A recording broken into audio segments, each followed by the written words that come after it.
Hi everyone! Today I'm going to introduce you to Pear Deck in the hopes of providing you with an overview of how this interactive website works and how it can be executed with students.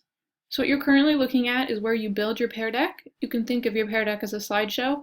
If you'd like to create your Pear Deck from scratch, you can. You would just build it by clicking on the Add Slide button and customizing it to fit your needs. What I've done is import one of my pre-existing Google Slides presentations.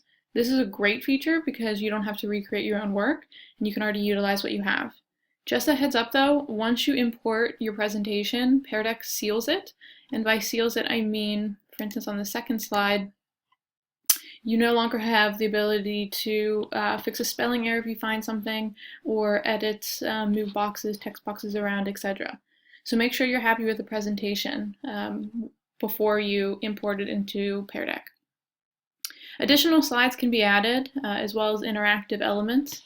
So that's what I've done at the bottom of my slideshow. Slideshows can be made to incorporate multiple interactive activities that students can work through. For instance, on this slide, right now I have it as a normal slide, but when I click on the drop-down menu, you can see that I can incorporate rating scales or grids, multiple choice questions, free responses, or freehand drawing, where students could draw on the slides. And all of these can be customized as well. So once you click on something, you can add 2 multiple choice, 5 multiple choice. You can still edit within those options. So this slideshow is one that I use when introducing the concept of fair use to my 7th graders. The first couple of slides just provide information on what fair use is and its guidelines. I've added interactive content to the end of the Pear Deck to evaluate if students can identify and use fair use guidelines. When you're finished building your Pear Deck, you need to click on the Start Presenting button to allow students to join. You get 3 viewing options. How students will view your Pear Deck is here on the right. How your slideshow will appear to the class via your projector is in the middle, and probably the most helpful, the side-by-side view of both. This is a premium feature. Okay, students will need to sign in at peardeck.com/join with the letter code presented for you. I'll be participating as a mock student through my cell phone to show you how it works. I would go to peardeck.com/join, type in your code,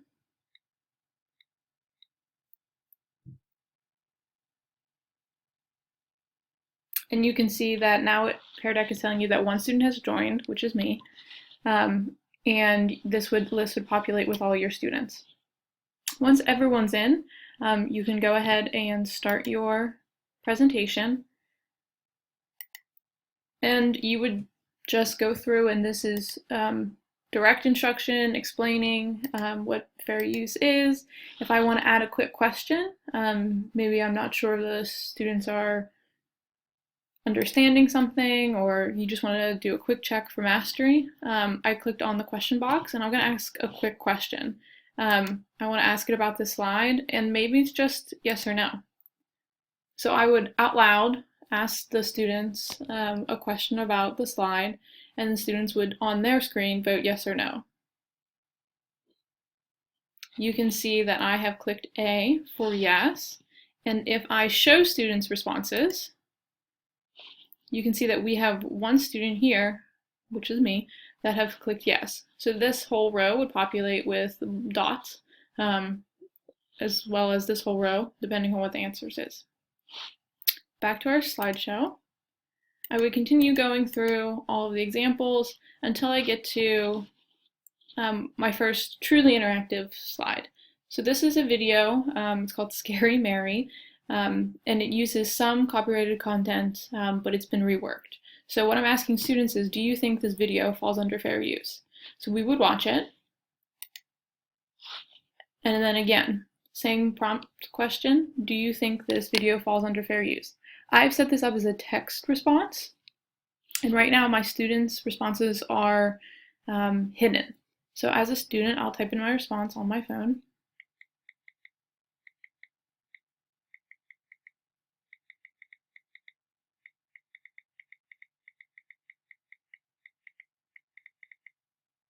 And post it. So you can see that that's my response. I still have all of the students' responses hidden. This might be good to allow some think time for students and so that you're not getting the same answer over and over again because they won't be influenced by each other. If I unlock that though, you'll have your projector screen populate with everybody's answers. And I like that they're anonymous. You as the teacher can hover over and clearly identify who wrote it. But as the whole group sees the answers, you're not pinpointing who said what. I have a second example. Again, they would show this video, and then, do you think this video falls under fair use? Again, students can type in the responses.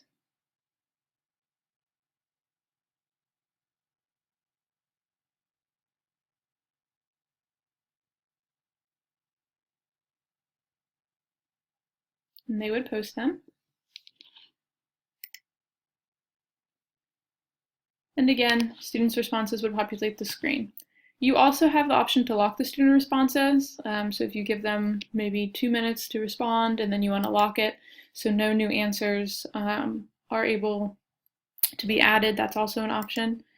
And again, at any point through all of these slides, you can ask one of those quick questions as well as ask the question again. So maybe you call something to the student's attention or the first time you explained it wasn't clear, so you can wipe out your responses and ask the whole question again. I'm going to move on to our last slide. And again, at the end, I have this check for understanding where I feel confident about identifying fair use material. So what I've done for this slide is to have students interact by moving a dot. You can see it over here on the left side of the screen, that I'm moving my finger around on my phone, or if students have iPads, they'd be moving their finger around on the iPads. And again, this is anonymous. You can have students vote. Do they feel confident about identifying fair use material? Are they understanding the work? Do you think you need more help, etc.? Just like previous slides, you can show the students' responses, and every student's dot would populate down here.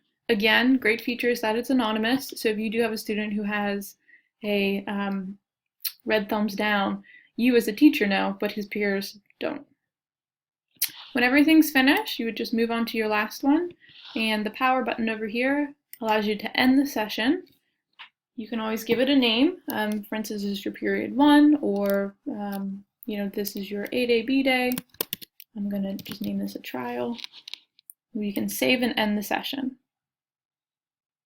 So that's it. I hope this was helpful and you know more now about Pear Deck than you did at the beginning.